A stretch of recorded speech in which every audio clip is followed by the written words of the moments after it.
So the year is 2019, and Samsung does something that is actually quite insane and something that I don't think they will probably ever, peak in my opinion. And it's honestly one of those things where I look back and I'm like, wow, Samsung will never make another phone like this. There just will never be another Samsung Galaxy device like this.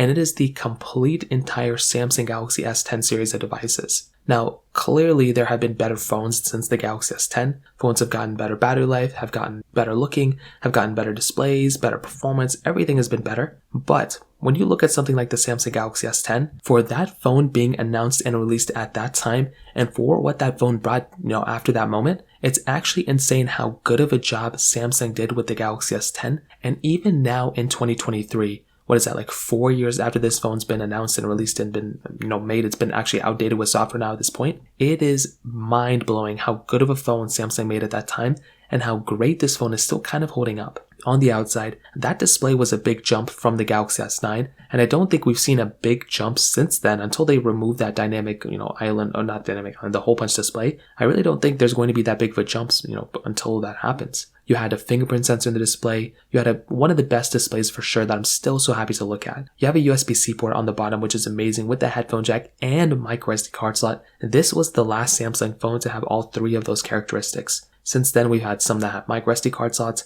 Now with the S23, none of the phones have micro SD card slots and none of the phones have headphone jacks, and they only have USB-C ports, which is still great. I'm not really complaining too much, but it would have been nice to still have a micro SD card slot. And I look at a phone like this and I'm still very, very happy with the way Samsung pretty much approached this device from that perspective alone. Now, this phone also brought another really cool feature, which was wireless and reverse wireless charging. Now, wireless charging every phone has now, but reverse wireless charging was such an awesome feature. And again, I look at a phone like the Galaxy S10 and I'm just so happy that Samsung was able to make a device like that during that moment. It's absolutely insane. And I'm so happy Samsung made this type of device with that type of feature. I use reverse wireless charging sometimes when I'm using my Samsung phones to charge up my headphones and or my Galaxy Watch. And it's so cool that we have that type of capability here. We also had that triple camera setup on the back, which again is amazing. Having that type of camera is so cool. And I mean, it's still a really good camera, 4K at 60 on the front and the back. And without a doubt, I look at this type of device and I'm very, very happy with the way this phone pretty much aged from that perspective too.